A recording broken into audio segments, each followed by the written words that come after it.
Assalamualaikum warahmatullahi wabarakatuh. Nama saya Ibrahim Rabiza Gustaf dan saya akan mempresentasikan untuk bab 1. Oke, yang pertama untuk latar belakang. Di era digital ini, pemanfaatan marketplace online menjadi salah satu solusi untuk menjangkau pasar yang lebih luas. Namun, tidak semua mahasiswa memiliki pemahaman dan akses terhadap marketplace yang sesuai dengan karakteristik dan kebutuhan mereka. Oleh karena itu, dibutuhkan sebuah platform khusus yang dirancang untuk mendukung UMKM mahasiswa secara efektif dan efisien. Untuk 1-2 tujuannya. Tujuan dari proyek ini yang pertama, mengembangkan sebuah aplikasi marketplace berbasis web yang ditujukan khusus untuk mahasiswa pelaku UMKM. Yang kedua, mempermudah mahasiswa dalam memasarkan dan menjual produk secara digital tanpa harus memiliki pengetahuan teknis mendalam. Yang ketiga, mengintegrasikan sistem manajemen produk, transaksi, dan pengguna dalam satu platform yang efisien dan responsif. Dan yang terakhir, memberikan pengalaman pengguna yang baik melalui antarmuka modern dan mudah digunakan. 1.3 untuk ruang lingkup mencakup pengembangan aplikasi berbasis web menggunakan framework Next.js dengan pendekatan komponen dan SEO friendly. Yang kedua, fitur utama yang dikembangkan meliputi registrasi atau login pengguna, halaman daftar produk, form input produk, fitur keranjang belanja, checkout, serta dashboard admin. Yang ketiga, penggunaan data MySQL untuk manajemen data pengguna, produk, dan transaksi. Yang keempat, pengujian dilakukan untuk metode black box testing dan user acceptance testing atau UAT untuk memastikan kesesuaian sistem dengan kebutuhan pengguna. Dan yang terakhir, proyek ini difokuskan untuk kebutuhan UMKM mahasiswa sehingga fitur-fitur kompleks seperti pembayaran otomatis atau integrasi ekspedisi belum dimasukkan. Dan yang terakhir 1.4, ini ada jadwal kegiatan. Untuk kegiatannya yaitu studi literatur dan observasi, yaitu pada minggu pertama sampai kedua, analisis kebutuhan dan perancangan awal minggu kedua dan 3, pembuatan firmware dan desain database minggu 3 sampai 4, pengembangan frontend dan backend minggu ke-4 sampai 6, integrasi sistem dan pengujian minggu ke-6 sampai 7, evaluasi dan perbaikan akhir minggu ke-7 sampai minggu ke-8, dan penyusunan akhir program di minggu ke-8. Assalamualaikum warahmatullahi wabarakatuh. Saya atas nama Raihan Jun dengan NIM 04321. Untuk presentasi capstone ini saya kebagian di bab 2 mengenai tinjauan pustaka. Jadi tinjauan pustaka ini seperti konsep yang akan kita buat untuk tugas capstone ini. Jadi di sini kita memakai apa saja, konsepnya bagaimana, modelnya bagaimana, dan studinya bagaimana. Jadi di awal ini ada yang namanya UMKM dan mahasiswa wirausaha. Jadi UMKM ini berperan besar dalam ekonomi Indonesia, menyerap tenaga kerja dan menggerakkan ekonomi lokal. Semakin banyak mahasiswa tertarik berwirausaha dan kampus mendorong pengembangan UMKM untuk meningkatkan kreativitas dan kemandirian sejak dini. Jadi UMKM dan mahasiswa wirausaha ini saling berkesinambungan. Dan lalu di kedua ini ada marketplace digital. Jadi marketplace digital ini platform online yang mempertemukan penjual dan pembeli, ya seperti model e-commerce, seperti Shopee. Ya, kita buat seperti mirip seperti itu. Nah di sini mulai ada kita pakai aplikasi apa saja. Di sini ada Next.js. Jadi Next.js ini adalah framework React yang mendukung pembuatan aplikasi web modern, efisien, dan SEO friendly. Ada fiturnya seperti SSR, SSG, dan API Roots itu sangat cocok untuk membangun aplikasi marketplace. Selanjutnya itu ada JavaScript. JavaScript ini sudah sering digunakan oleh programmer. Jadi biasanya memang sudah dipakai, dan JavaScript ini digunakan luas dengan pengembangan web front end dan kini juga back end, menjadikannya bahasa full stack. Selanjutnya ada Visual Studio Code atau VS Code. VS Code ini adalah kode editor ringan dari Microsoft yang mendukung berbagai bahasa pemrograman, termasuk JavaScript dan Next.js. Fitur seperti extension, Git integration, dan terminal membuatnya sering dipakai di kalangan developer. Dan di sini kita juga menggunakan Draw.io atau Diagrams.net. Jadi ini alat atau diagram berbasis web. Biasanya digunakan untuk membuat topologi, flowchart, sebagai rancangan sistem sebelum pengembangan dimulai. Jadi kesimpulannya itu, tinjauan pustaka yang kita bahas ini menunjukkan bahwa pengembangan aplikasi marketplace berbasis digital untuk UMKM mahasiswa merupakan langkah strategis dalam mendukung efisiensi, efektivitas, dan pertumbuhan wirausaha muda. Sekian, terima kasih.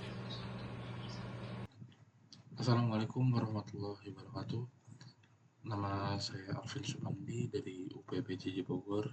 Di sini saya ingin melakukan presentasi terkait bab 3 metodologi Capstone Project. Di sini saya tergabung di kelompok D dengan berjumlah 4 orang.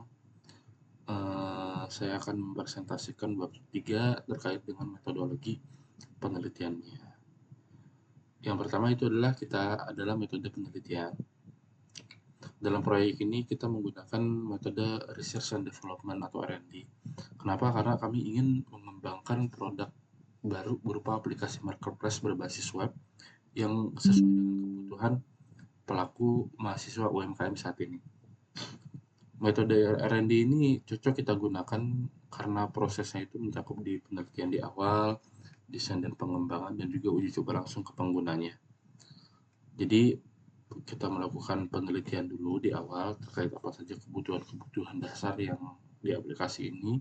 Kita melakukan desain dan juga pengembangannya secara mendalam di proyeknya, dan juga kita nanti akan melakukan uji coba langsung kepada penggunanya. Dan juga di poin yang kedua, perbandingan metode R&D dengan SDLC. Kenapa kita pakai R&D? Kenapa kita tidak pakai metode-metode lain? Kita sempat mempertimbangkan atau berpikir menggunakan metode lain, tapi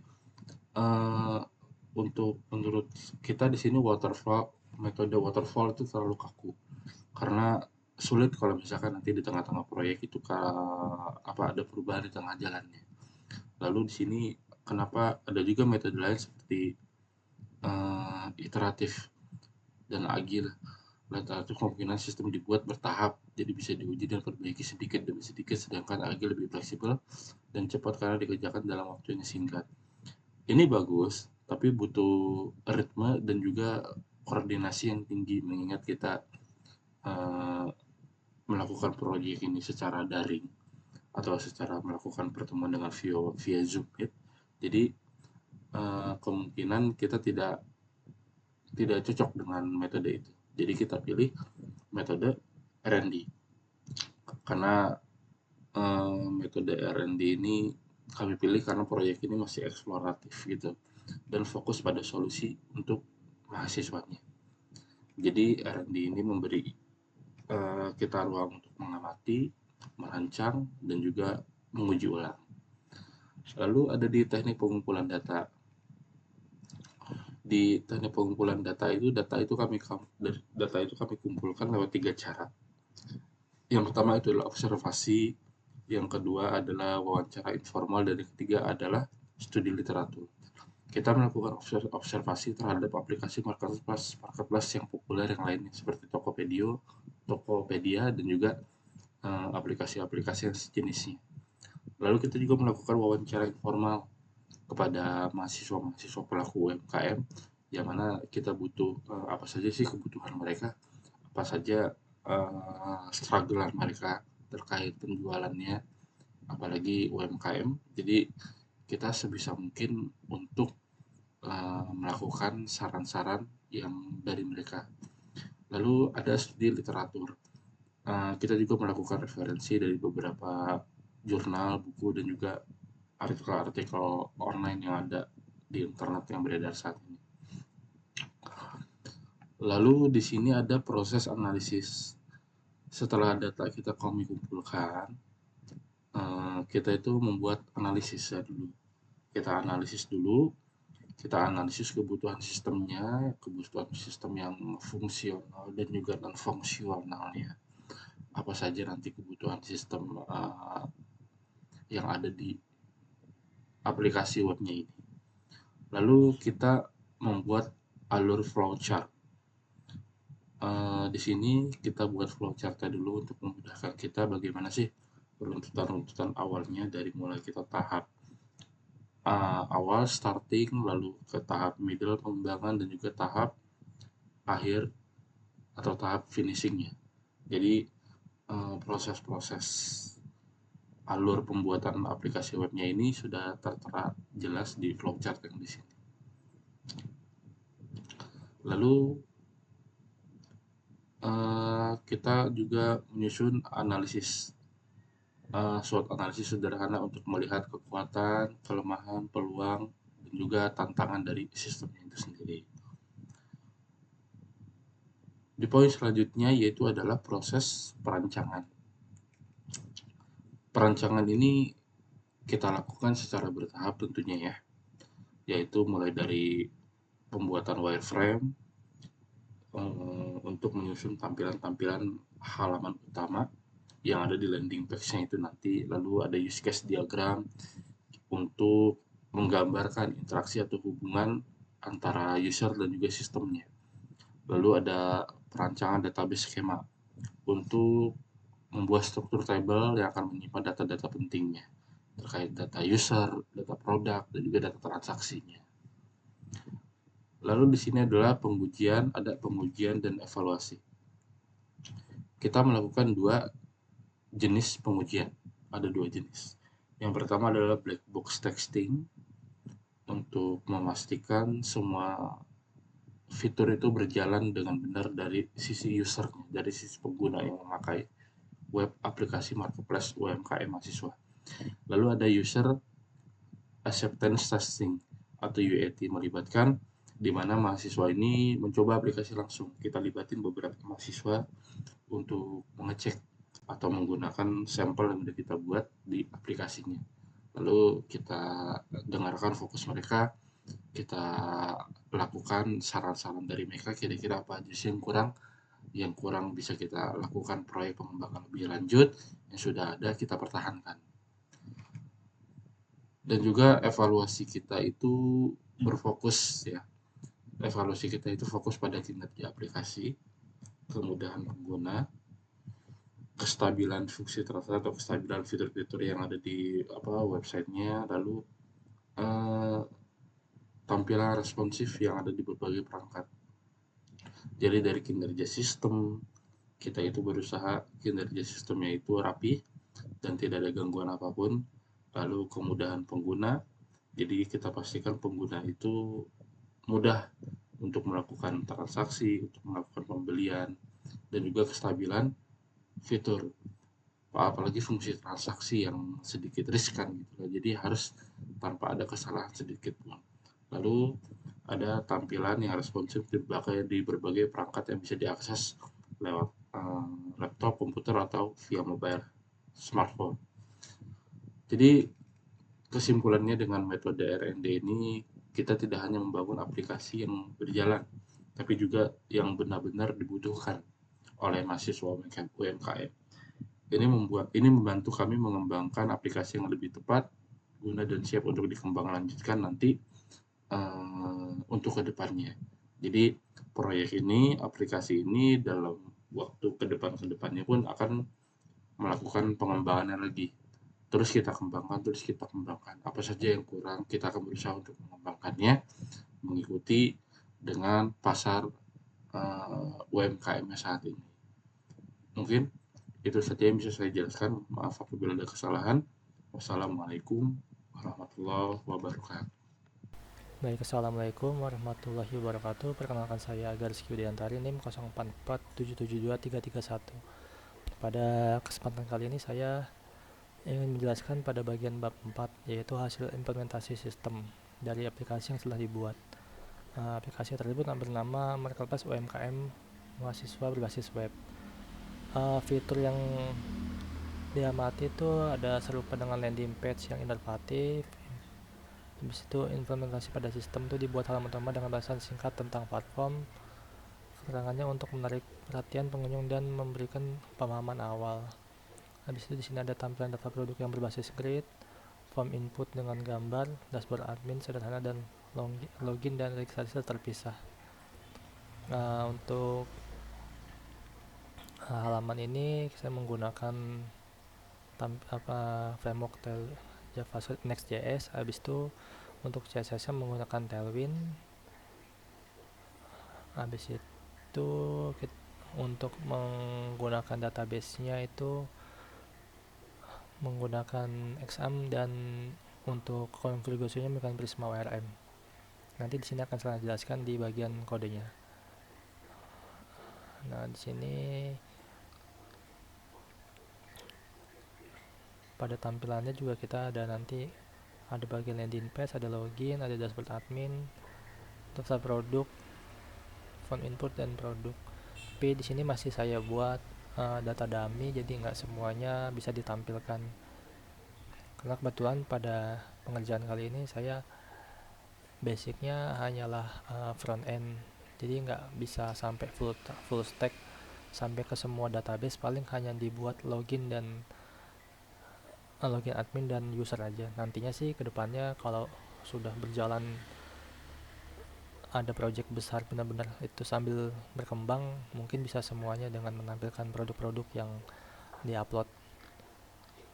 Kita langsung aja ke bagian ininya, kodenya.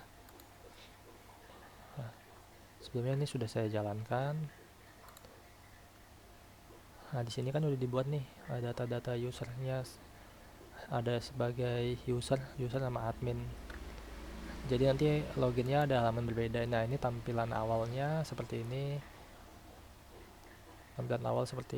Setelah itu ada keterangan produk kami tentang webnya.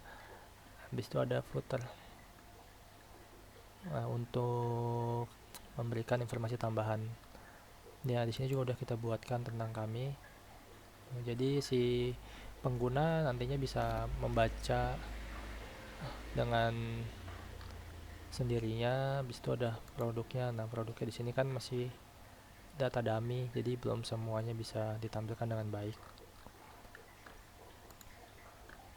Nah, di sini untuk deploy ke servernya saya menggunakan, nah ini kan untuk tampilan-tampilan awal nih yang sudah dibuat.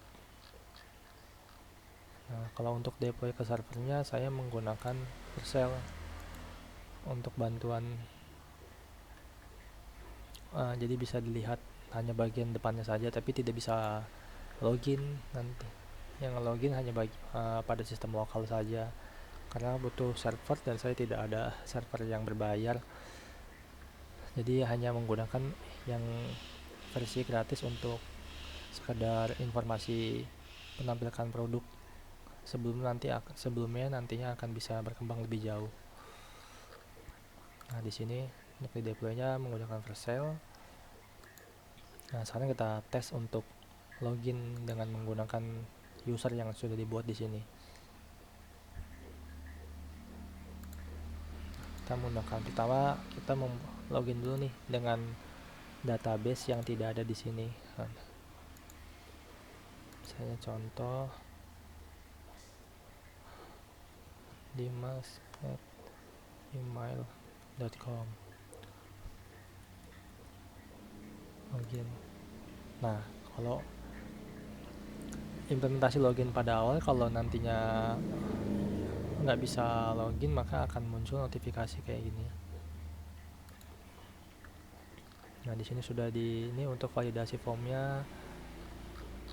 Nah, ini kode yang dibuat nih seperti ini. Nanti kodenya akan di share ke GitHub dan nanti linknya akan diberikan di dalam makalah tersebut.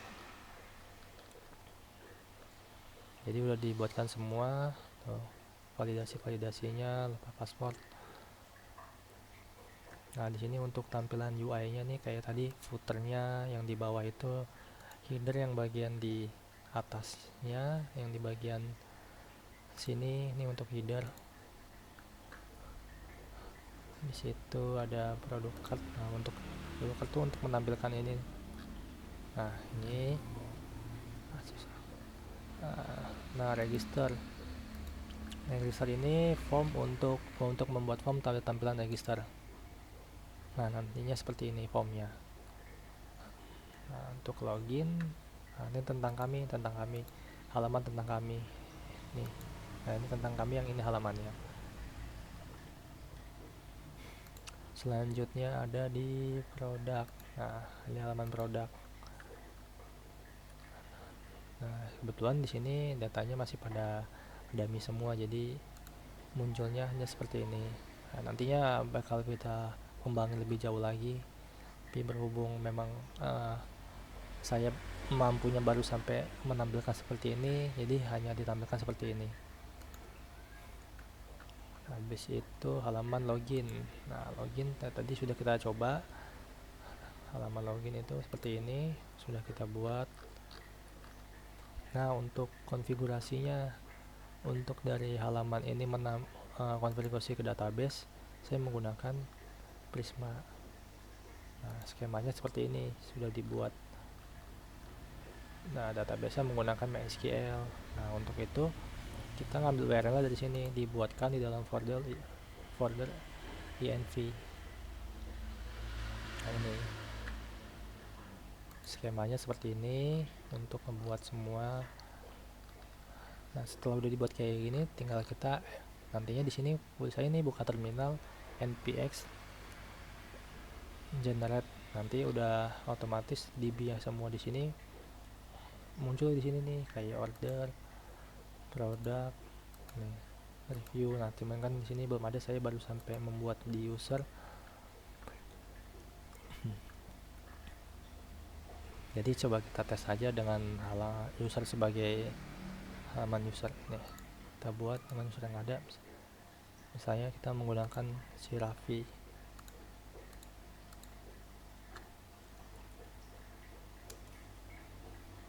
Nah, lagi berhasil, langsung ngedirect ke sini.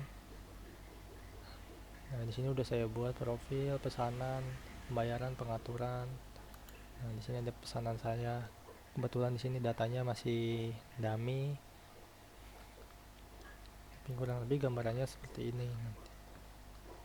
Mungkin karena kalau ke full database saya masih tahap belajar, belum, emang basicnya suka IT, cuman masih mengulik, jadi enggak semuanya bisa sampai saya implementasikan dengan baik. Tapi sejauh ini ya sudah cukup lah untuk program belajar seperti ini. Kita login lagi, misalnya kita mencoba login sebagai admin. Nah, di sini admin.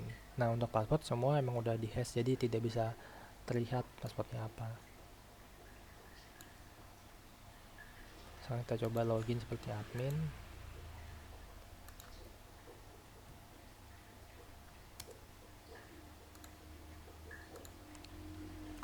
Nah, ini kalau ini khusus halaman admin panel. Jadi data yang ditampilkan di sini, yang input itu nantinya admin panel. Jadi si user hanya bisa berbelanja berdasarkan di sini. Nah, ini admin. Tapi seharusnya sih nggak seperti itu. Harusnya si user juga bisa mengupload gambar produk. Nah, di sini produknya nih. Nah, ini produk-produknya sudah dibuat. Nah, tadi datanya kan hanya dummy. Nah, di sini untuk menambahkan produknya, misalnya kita mau nambahkan produk. Habis itu ada analitik. Nah, karena di sini belum dibuat, jadi filenya tidak ditemukan. Terus ada lagi pengguna, masih juga belum. Pesanan juga belum. Pesanan jadi hanya ada di bagian user. Di sini admin ini hanya untuk baru sampai di tahap tambah produk sama dashboard panel aja. Sekarang kita coba untuk register. Saya namanya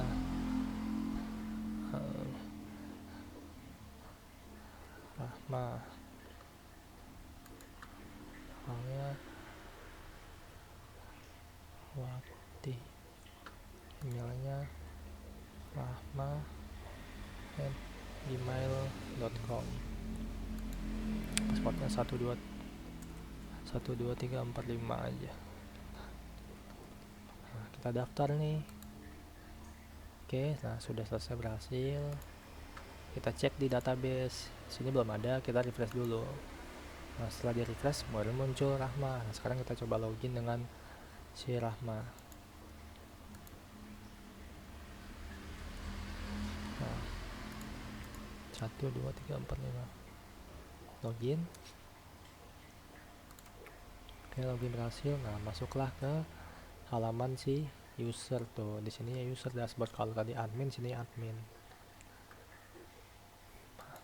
Nah, mungkin segitu saja penjelasan dari implementasi bab 4 tentang mencoba validasi login dengan menggunakan admin, user dan admin yang ada di database dan yang tidak ada di database, untuk mengimplementasikan bahwa bagian fitur login sudah berfungsi dengan baik. Nah, kesimpulannya di bab 5 ini mungkin nanti kedepannya akan banyak tambahan-tambahan masukan dari pengguna atau PR lanjutan yang harus diselesaikan ke depannya.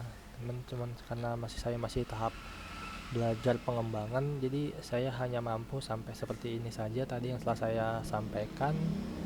Mungkin kurang lebihnya cukup sampai sini penjelasan bab 4 untuk implementasi projectnya. Nanti share-nya sini udah saya masukin di GitHub. Di sini udah saya masukkan GitHub. Nanti linknya akan saya share juga, disatukan di bagian sini semuanya, sama kolom YouTube untuk teman-teman semua nanti setelah udah pada di record semua. Ya udah, itu aja mungkin, sekian dari saya. Assalamualaikum warahmatullahi wabarakatuh.